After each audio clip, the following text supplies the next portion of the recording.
Wuodo Gonja. Erokamano wadhi ane mbele gi mbaka ni koro jofwambo mapacho ka ndie counties mopogore opogore ne obago ng'anyo mag kwedo kaka obila kod sirikal osebedo ka tiyo kodgi e tijegi.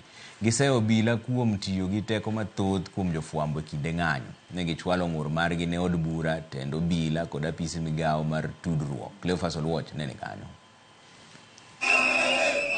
Ng'anyo mar jofwambo ne otimore e gwenge mopogore opogore pacho kae. E okinyi ma kawuono, jofwambo ne ochokore mano mar golo duondgi kanyakla kendo ka gikwero yo ma obila osebedo karakore kodgi e kinde ng'anyo. E kaunti ma Nairobi, jofwambo ne onyiso ichwang' margi kod dwachgi. Mokadho ni jofwambo dute pacho ka owuok oko ka ginyiso sirikal kendo gi piny mangima ni jofwambo osebedo ka winjo matek.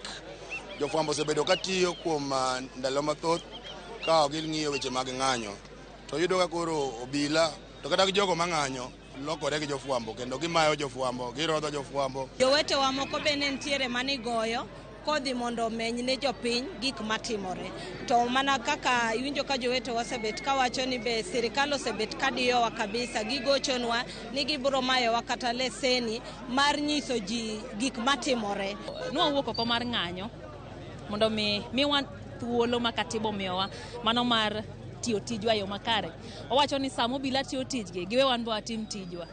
To tijgi jok monjo bende gore go gin jok mosekoso kata mana ng'ama okoso kunji negi ok owinji go mihiny ikuongi tere doho mondi. Koro adwa kwero matek mokadho tiyo matek gi teko mathoth mobilo sebedo go katiyo godo. Moko gisiemoa ni kik wameny ne jopiny gik matimore. En ang'o mipando mok dwa ni jopiny ong'e. Mane penjo maduong' ahinya. Machielo wasebedo kwa comply atamalo 100 mana 100%. To ka comply gi broadcasting gi programming codes mara ng'o momiyo CA ndiko barua to ginyiso wa makosa ma wasetimo. Koro gimomiyo ne wawuok kawuono en mar kwedo gik machalo wanyalo wacho ni ne wawuok oko mar kwedo gigo machalo bilagi. Ok wadwa censorship, mane gima watemo wacho. E kinde ma bende watimo tijewa wakwayo mondo obila oluw chik mana kaka wan bende wawuok oko kawuono. Apani ng'anyo ma kawuono nobedo ng'anyo ma peaceful kabisa.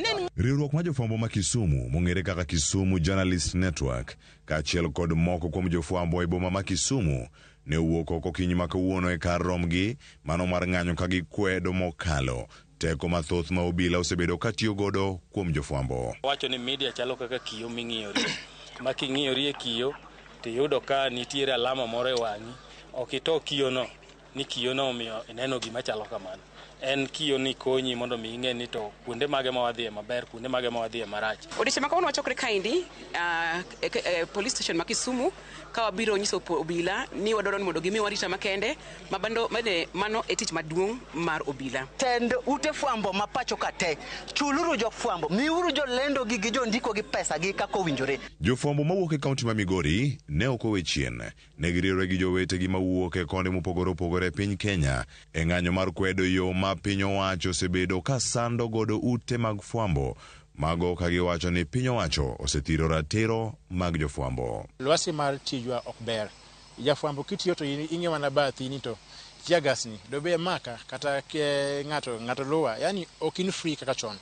Omiyo wakwayo kabisa sirikal kada kutiyo kada ka ponit gine miwa uru lwasi maber mar tiyo. Kaka ne wayudo constitution marwa ma 2010 onego bed ni miwa freedom mondo kata mana chik mar wawuoyo ka wan gi thuolo.